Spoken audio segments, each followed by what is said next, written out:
Ser podcast. La Ventana con Iñaki de la Torre.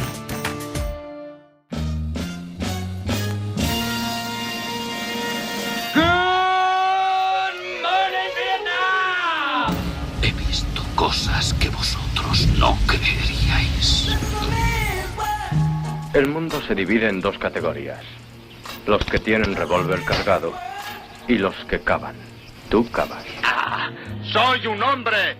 Bueno, nadie es perfecto. ¿Está usted intentando seducirme? Le haré una oferta que no rechazará. Sayonara, baby. ¿Nunca os habéis cruzado con alguien a quien no deberíais haber puteado? Ese soy yo. La Ventana del Cine, con Carlos Marañón.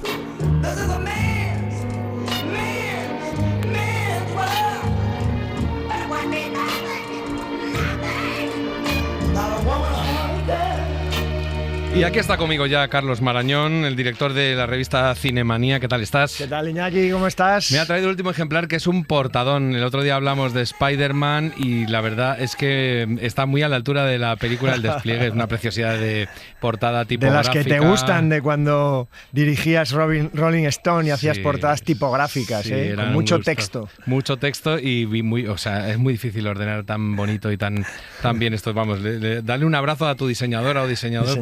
Carmen Martín. Carmen Martín, bueno, pues nada, no sé si Carmen Martín ha visto las películas que traemos hoy, pero desde luego le interesará todo lo que cuente hoy Carlos Marañón, que es el tipo que más sabe de cine de España. Vamos a dejar ya de cosas. Y la primera peli de la que vamos a hablar es el final de Oak Street, que es el gran estreno de la semana, ¿no? Eso es, sí, la película gorda, un poco el taquillazo, o que quiere ser taquillazo, aunque lo tiene complicado, porque sabes que están rompiendo todas las estadísticas, tanto La Odisea como Spider-Man, que ya van a superar las dos, porque van un poco a la limón, aunque obviamente se estrenó antes La Odisea, y van a superar a Torrente Presidente como películas más taquilleras de 2026, las dos a la vez, prácticamente, sí.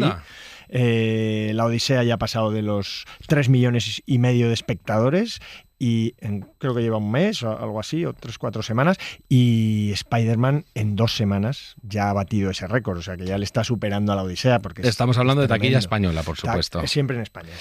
Siempre. Esto es la historia de una familia que trata de sobrevivir después de que un misterioso fenómeno cósmico, vaya hoy, el día del eclipse, arranque su vecindario y lo arrastre a un lugar lleno de dinosaurios. O sea, es una cosa súper de ciencia ficción a tope, vamos.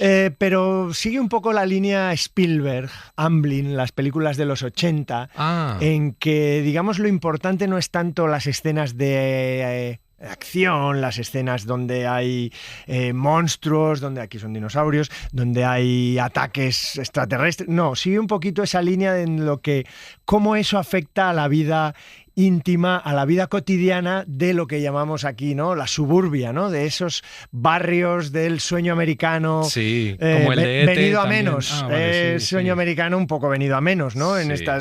en lo que llevamos de siglo XXI, yo creo, ¿no? Esa pérdida de la inocencia ya hace muchos años que se perdió, ¿no? En ese sistema norteamericano. Y yo creo que sigue mucho eso. Y es un cineasta, es uno de esos cineastas de culto, David Robert Mitchell, que se pone a hacer una película mainstream, digamos, ¿no? Después de haber hecho sus cositas, ¿no? Después de haber hecho It Follows, una peli de terror que funcionó muy bien, aquel grupo de chavales un poco descubriendo el sexo, un poco metidos en el sexo, que de repente encuentran una cierta maldición en ello, y sobre todo a mí la que más me gusta es Lo que esconde Silver Lake, que era una intriga en Los Ángeles, una especie de película de detectives, pero un poco surrealista, que estaba muy bien. Entonces ahora de repente David Robert Mitchell se nos ha metido al mainstream y quiere hacer una película, pues una película más bien comercial, y le sale bastante bien.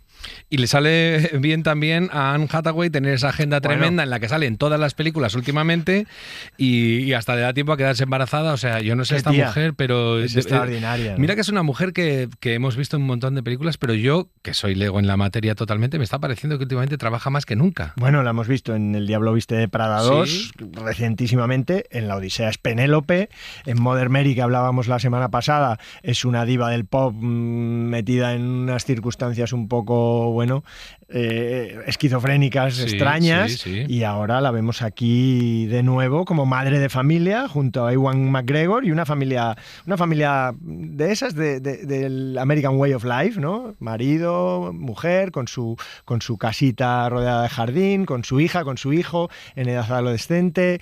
Bueno, ¿qué pasaría si un día de repente miras por la ventana del jardín y ves que aparecen los dinosaurios? De eso trata la película. El marido de esa familia, el marido de Anne Hathaway o del personaje de Anne Hathaway, se hace llamar Greg Platt, pero está encarnado por Ewan McGregor, que ustedes recordarán por un montón de películas, por Transporting, por Moulin Rouge, por Lo Imposible, por Fargo. Ewan McGregor, a mí me pasa con él una cosa que no me pasa con muchos actores, que es que yo, por ejemplo, veo a Brad Pitt en una película y ya estoy viendo a Brad Pitt, ya no veo al personaje, pero me pasa con Ewan McGregor que lo veo como más... ¿Se mete más? Sí, que puede cambiar más, lo caracteriza físico más. Pelirrojo también. Sí. A no mí sé me por gusta qué. mucho. Me da que le da un toque siempre irónico, así como que es capaz de reírse de sí mismo también. Me parece un tipo... Me cae bien, ¿no? Es bueno que a veces los actores te caigan bien. Me pasa a mí con los actores guapos. Me gustan todas las películas con actores guapos y actrices guapas, y me gustan las que tienen como carisma de guapos. Y me pasa con los actores y actrices que me caen bien, que de repente lo ves fuera y dices, este sería majo, ¿no?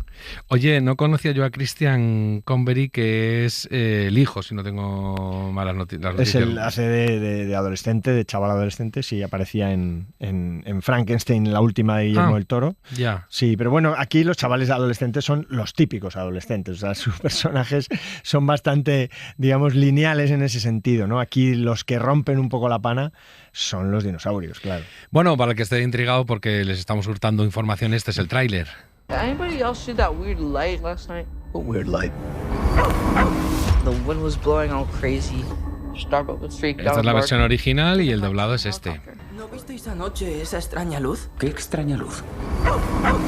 El viento empezó a soplar muy fuerte. Starbuck estaba asustado y no paraba de ladrar. A lo mejor eran las luces de un helicóptero. O las de un ovni. Extraterrestres. Cállate, papá. Me flipa mucho ahora cómo, perdóname, me voy a meter en mi asunto más bien, que es la música. Como siempre, los trailers están llenos de zambombazos de estos cada vez que cambian. Ese pom, pom. Es una especie de estándar que ya no nos quitamos y ya dices, ya sé que es película de acción, no te preocupes. El sonido, ¿no? La importancia del sonido cada vez más en ¿Esta película qué tal está de sonido? ¿Es demasiado impactante o es como Spielberg, que es más cuidadoso? Es tipo Spielberg, sigue el tono Spielberg. Yo creo que no llega a esos niveles de cuidado, pero sí que es una película muy Spielberg. Y te diría, Spielberg, esta rama modernizada que viene un poco de J.J. Abrams, las películas de J.J. Abrams, con un toque Shyamalan incluso, ¿no? Que son unos Spielberg siempre con un lado un poco rarito final, ¿no? Y por ahí puede ir la película lo que va, ¿no? Y vemos a Anne Hathaway contra los monstruos, que ya la vimos, si te acuerdas, en una película. El director dice que, no, vamos a ver por primera vez a Anne Hathaway luchando contra los monstruos. No, no es la primera vez. Señor David Robert Mitchell. Ya trabajó con Nacho Vigalondo en una película que se llama Colosal, que era estupendísima, en la que era una especie de demonios internos, de monstruos internos que solo veía ella y que nos salvaba de la hecatombe, la gran Anne Hathaway, que está para hacerle un monumento. Decías que antes, que hablábamos de que esta familia se manejaba como podía en barrios venidos a menos de Estados Unidos, y la siguiente película de la que vamos a hablar habla de la China rural. 虽然他们一大家子人都可疼我，但我还是经常弄不明白，我到底是不是这里人啊。 Esta evidentemente es el tráiler en versión original. No me ha dado tiempo a traducirlo, ustedes me van a perdonar, y Carlos Marañón tampoco. Igual me pasa un poco con el giro, ¿no? No, pero me gusta, de los barrios acomodados del American Way of Life a la China interior, a vivir la tierra, a un drama social de cine chino, digamos, de arte y ensayo, por decir algo, ¿no? Eso te iba a decir, que es una película dificilita para sacarla en un momento como este, en pleno verano, ¿no? ¿O esto se suele hacer? Se suele hacer, sí. Las distribuidoras, sobre todo las pequeñas, sufren mucho esto. La verdad que a veces es un problema, porque digamos que durante el año a veces es mucho más difícil todavía lograr colar películas. Vale. Esta película tiene premios, o sea, ganó un Oso de Plata a Mejor Dirección en el Festival de Berlín. es una película seria, es una película de alguna manera política, dentro de todo lo que el régimen, porque no olvidemos que en China hay un régimen político autoritario, determine, ¿no? Y es una vuelta un poco a los orígenes del cine chino. No sé si estás muy puesto en cine chino. No, ahora mismo lo tengo olvidado. Soy más del camboyano. Es verdad que estamos de coreano, ¿no? Hay una eclosión de cine coreano, brutal. Una eclosión de series coreanas. El japonés también lo hemos tenido históricamente. Pero es verdad que el cine chino vivió unos años muy buenos, seguro que te acuerdas, en los años 80, 90. Zhang Yimou llegaba a los Oscar, había películas nominadas, Sorgo Rojo, La Linterna Roja, Vivir. Son películas con premios en los festivales de cine, con nominaciones en los Oscar. Eso pasó, digamos, a una sexta generación, esa era la quinta generación de cine chino, pasó a una sexta generación que fue la que vivió el cambio político en China, digamos, el cambio a este régimen autoritario pero que mete el capitalismo. Ahí empezó a hacerse un cine social entre lo que pudo, y ahora hay como un retorno a ese cine que hacía un poco Zhang Yimou, un cine vinculado al cine iraní, con muchas historias de niños, historias de una visión un poco inocente, naif o tendiente a eso de la realidad. Pero ¿no? también exactamente realidad. Costumbrista, ¿no? Porque esto, lo que dices de los niños, esto está visto, esta historia, que por cierto no lo he dicho. Pero es dura, es costumbrista, pero es dura, porque lo pasan bastante mal. Los cambios además no les afectan positivamente, los cambios que en teoría van a modernizar, y estamos viendo un campo de los años 80-90 que parece de los años 40. Porque parece que llega la tecnología que va a revolucionar todo lo que está ocurriendo en el entorno, hay incertidumbre, hay también migración de gente que no puede soportar ese cambio. Decía que la película, no hemos dicho el nombre, pero es Vivir la Tierra. Y ya digo que es un drama. El director Huo Meng, ¿de qué lo conocemos? De Crossing the Border y de haber ganado, ya te digo, en el Festival de Berlín. Es su segunda película, o sea que no está actualmente en el cine chino, que está un poco repuntando después de un valle, después de eso que te dije de los 90. Hay un gran nombre que es Bi Gan, un cineasta, Largo Viaje hacia la Noche, Resurrection. Son buenas películas festivaleras y que han llegado a la taquilla, digamos. Le está costando más entrar en los circuitos comerciales y este director por fin mete una película china, aunque sea en agosto. Vamos con otra, con Este Oeste. Ich soll mir was Schwarzes anziehen. Und ist es legal, was wir da vorhaben? Was legal ist und was illegal ist, derzeit sowieso eher von der Seite des Betrachters abhängig. Esta es la versión original y el tráiler doblado es este. ¿Queréis que me vista de negro? ¿Y eso que planeáis es legal? ¿Qué es legal y qué es ilegal hoy en día? Depende de cómo se mire. Nos hemos ido de China a Alemania, pero no hemos cambiado de década, porque esto se da en los años 90, justo cuando acaba de caer el muro de Berlín y hay reunificación, que eso se está gestando en ese momento, pero fue dura, fue difícil. Hay una familia que encuentra en un almacén millones de marcos de la Alemania del Este. Esto es un punto de partida muy divertido. Sí, seguimos un poco cine político, pero en este caso una comedia, que no nos viene mal, cine político hecho comedia. Muy interesante, y este momento de la historia es clave, porque en Alemania sucedió que obviamente tenían que adoptar la nueva moneda, que era el marco alemán occidental. Tenían que entregar, todos los ciudadanos de la RDA, tenían que entregar todo el dinero en efectivo que tuvieran de los antiguos marcos de la RDA. No me acordaba de los Ostmark, que los tuvieron que entregar. ¿Qué pasa? Que hay una comunidad que se entera de dónde está guardado ese dinero, que en teoría va a ser papel mojado en unos meses, y se reúnen como para mejorar las condiciones de todo el... Es una película de estas de comunidad un poco Fuente Ovejuna en comedia, digamos, ¿no? Un poco como Full Monty, como Pride, como Tocando el Viento, una comunidad deprimida económicamente. Estas películas de mineros británicas, hay muchas películas en ese sentido. Como Billy Elliot también. Billy Elliot, que al final se reúne toda la comunidad para sacar adelante lo que supone un problema, ¿no? Que son un poco pillos, pero son pillos un poco a lo Robin Hood, para hacer el bien para todos, ¿no? Pero parece que lo estás diciendo como algo que alguien ha inventado con mucha imaginación y mucha gracia, pero es un caso, está basado en un caso real.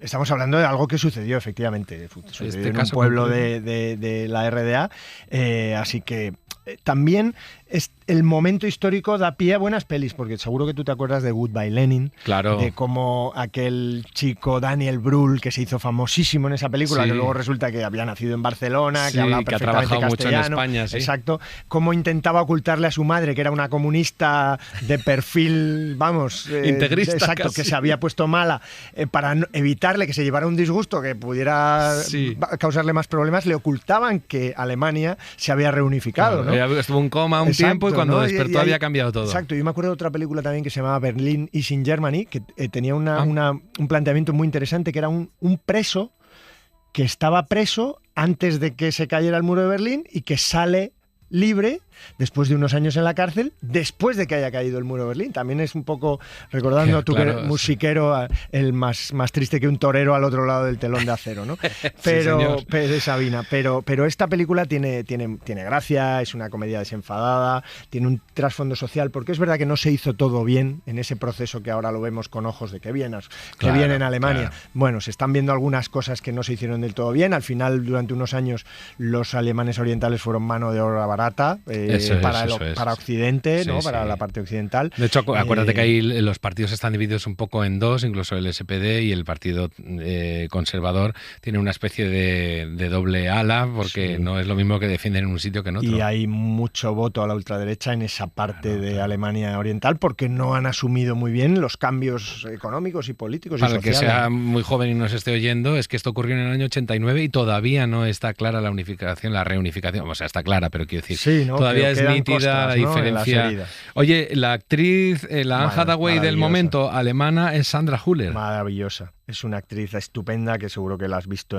últimamente en Proyecto Salvación. La vamos a ver con Tom Cruise en Digger, que se estrena en octubre. Estaba en Anatomía de una caída, acordaos que ganó el Oscar, Cannes, es esa que nunca sabemos si empujó a su marido, ¿no? Eso quedó así en la película. Me revientan y me encantan esas películas que no sabes cómo acabaron, pero explícame, pero luego te vas inquieto. Es que ha estado en las últimas grandes películas en la zona de interés, estaba fantástica. La empezamos a ver en una película maravillosa, una comedia de madre e hijo también en Alemania, que se llama Toni Erdmann. Es una actriz maravillosa que además ha ganado este año el Oso de Plata en Berlín por una película que se llama Rose, una película en la que hace de una mujer que se hace pasar por hombre, como por caballero en el siglo XVI en Alemania, o sea que no para también esta mujer extraordinaria. Me encanta, mira, esta me ha apetecido mucho verla, que tengo poco tiempo últimamente dedicándome a los oyentes de La Ventana, pero me va a gustar. Pero ahora nos vamos a una cosa que es totalmente distinta de las dos que estábamos viendo. Hombre, tenemos hoy cine especialito, pero me está encantando. Palestina 36. La banda sonora original suena así.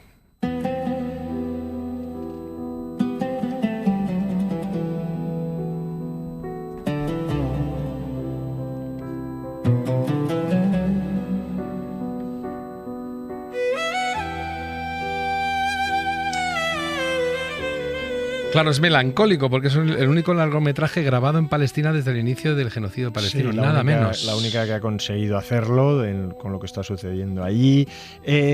Tenemos mucho cine, no vamos a decir mucho, pero tenemos ejemplos de cine hecho en Palestina, directores, cineastas, actores palestinos, reivindicando un poco su manera de contar la historia, porque hay cine israelí también, que cuenta el otro lado, digamos, y hemos visto hace poco también premiada La voz de Hind, una película durísima sobre una niña en una ambulancia que no llega a ninguna parte, digamos. Tenemos documentales, vimos hace poco Todo lo que fuimos de Cherien Davis, y es importante porque además esta película, a pesar de que está rodada en la Palestina actual, nos cuenta un poco cuál es el germen de la historia. Y está muy bien porque a veces se nos olvida.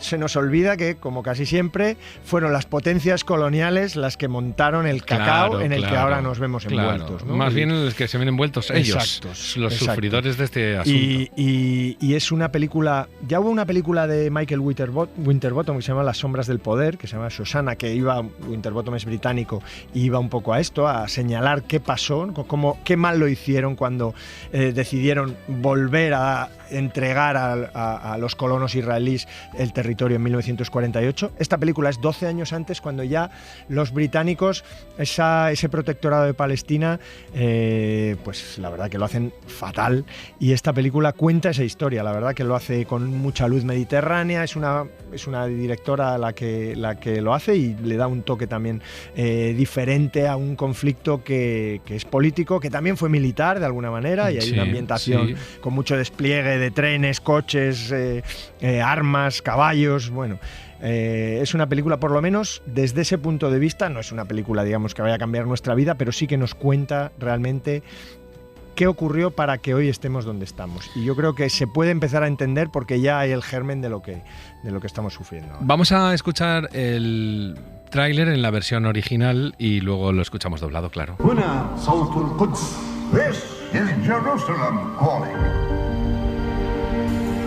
شوفي بالقدس بتضلك رايح جاي بدي شغل يا زلمه كل يوم قاعد Radio Jerusalén. Aquí habla la voz de Jerusalén. ¿Por qué vas tantas veces a Jerusalén? Porque allí tengo un buen empleo. Perdemos tierras cada día. Muchos han sido expulsados de sus tierras. ¿Por qué vienen a vivir aquí? Porque sus países no los quieren. Thomas Hopkins, soy el secretario del Alto Comisionado. Yusef Basawi. O sea que tiene una trama, digamos... Ahí ves que hay explicación, ¿no? Como los colonos empiezan a regresar, no pueden, a los israelíes, a los judíos no los quieren en casi ningún país del mundo, y la llegada, obviamente... las autoridades británicas repartían territorio un poco a la manera que más les interesaba a ellos para sus otras operaciones geoestratégicas en el mundo. Y eso pues afectó mucho también a la población palestina ya en 1936, con que imagínate, ¿no? De estos polvos, de aquellos polvos vienen estos loros. Oye, tiene un ambiente así, un saborcillo como aquella película hace como unos 20 años que se llama Caramel, que era como la vida normal en medio del desastre, que era muy poética en realidad. Sí, pero, ¿tiene como ese tipo de ambiente o no? Tiene sobre todo que aparece esta actriz Hiama Abbass, que es extraordinaria, y que es una actriz que la vemos en casi todas las películas alrededor de casi de esa zona, ¿no? de todo el Oriente Medio. Pero va por otro lado, sí, vamos, va por el contar, digamos, qué pasó en términos políticos, términos históricos, humanos también, pero digamos que no tiene esa poética que tenía aquella película. Ya nos extraña que sea una película rodada en Palestina, pero es que además tiene una directora, una mujer que no debe ser muy frecuente en ese mundo, en ninguna profesión, pero de directora ya. Pues fíjate, hay una serie de valientes mujeres que están haciendo, yo te digo, Cherien Davis, que es otra directora, esta es norteamericano-jordana, digamos, pero con ascendente palestina, también grabó Todo lo que fuimos y se estrenó hace 2 o 3 meses, o sea que sí que hay algunas cineastas, Hiama Abbass, la propia Hiama Abbass también está muy implicada en eso, así que pero esta directora es Anne-Marie Yassin, ¿no? Eso es. Vale. Eso es. Que ya he rodado varias películas en esta zona, La sal de este mar, Alberte, Wajib, son películas suyas, y fue también la primera mujer palestina en rodar un largometraje como tal. Jolín, vaya, me estaba apeteciendo mucha todas, política, mucha reivindicación, quizá, va a haber que desengrasar un poco. Va a haber que desengrasar un poco con... Yo siempre le pido a Carlos Marañón, cuando viene ahora en agosto, que como uno tiene un poquito más de tiempo y apetece por la noche verse una peliculita, que me rescate un clásico y que nos lo recomiende y nos explique por qué deberíamos ver este clásico. Yo creo que se ha pasado un poco de puntillas, me da la sensación que el 1 de junio de este año se cumplieron 100 años de la figura del nacimiento de Marilyn Monroe, que falleció también un verano, un 4 de agosto, hace ahora 64 años, murió a los 36, como sabéis, en circunstancias, un suicidio, barbitúricos, eso es lo que siempre hemos sabido, ¿no? Pero esta mujer, que es un mito de la historia del cine, yo creo que está bien entonces volver a una película, y volver a una película veraniega, una película que tiene su tono un poco políticamente incorrecto, vamos a decir. Sí, es verdad, sí, es verdad. Ahora tiene, sí, hombre, claro. Pero hay que recordar que La tentación vive arriba, que es la película que queremos recordar hoy, es una película de Billy Wilder, o sea, que está dirigida por uno de los mejores cineastas y probablemente uno de los que mejor retrató a Marilyn, ¿no? Porque más allá de la película y de esa mítica escena debajo de la rejilla del metro, claro, la escena que ha pasado a la historia del cine, que casi es más potente la foto, la F-foto que hizo un fotógrafo neoyorquino maravilloso que es Sam Booth. Anda. Hizo esa foto más que la escena. Más que la escena en sí, La fíjate. escena es mucho más recatada, es mucho menos menos tonta, erótica. te iba a decir. Sí. Y la foto en blanco y negro de Sam Booth es maravillosa. Sí. Y te voy a decir por qué. Porque rodaron 2 veces esa secuencia. Ah, ¿por qué? La rodaron una primera vez casi como herramienta de marketing. Quedaron con la prensa y hablaron con el público, hicieron pública el rodaje de la escena en la avenida Lexington con la calle 51 en Nueva York el 15 de septiembre de 1954. Rodaron en directo en público. ¿Pero qué pasó? Que ahí surgió la famosa foto de Sam Booth, pero que esa secuencia luego no valió para la película, porque no quedaba del todo bien. Y volvieron a rodarla en estudio. Pero al parecer esa secuencia, que fue también... pues bueno, tenía un componente erótico, a pesar de que fuera a distancia, le marcó mucho a Joe DiMaggio, al marido de Marilyn en aquel momento, que era la estrella de los New York Yankees de béisbol. Sí. Y al parecer eso fue lo que detonó después del rodaje, pocas semanas después, se divorciaron. Dicen también que además Joe DiMaggio pegaba a Marilyn Monroe, o sea que es tremendo. Pero esa secuencia, esa escena mítica, la verdad que ha pasado a la historia, no solo del cine, sino yo creo que de los iconos. Luego obviamente a Marilyn la retrató Andy Warhol, o sea que Marilyn es un icono de la cultura occidental universal, ¿no? Pues yo voy a mezclar cine clásico y música, y te voy a despedir con una de mis canciones favoritas de verano y que suelo ver en verano, está ambientada en verano, pasa uno hasta calor solo de verla, aunque sea 4 de diciembre, y que es En el calor de la noche con Sidney Poitier y con Rod Steiger, y que tenía una banda sonora fantástica en la que participaban un montón de grandes estrellas y que en la que estaba también Ray Charles con En el calor de la noche, In the Heat of the Night. In the heat of the night. Carlos Marañón, director de Cinemanía, muchas gracias por tus recomendaciones. Muchas gracias. Nos vemos aquí la semana que viene. Nos vemos. Gracias. Like a cold sweat creeping across my brow. Yeah. In the heat of the night, I'm feeling motherless somehow. Stars with evil eyes stare from the skies, all mean and bright. In the heat of the night, ain't a woman yet been born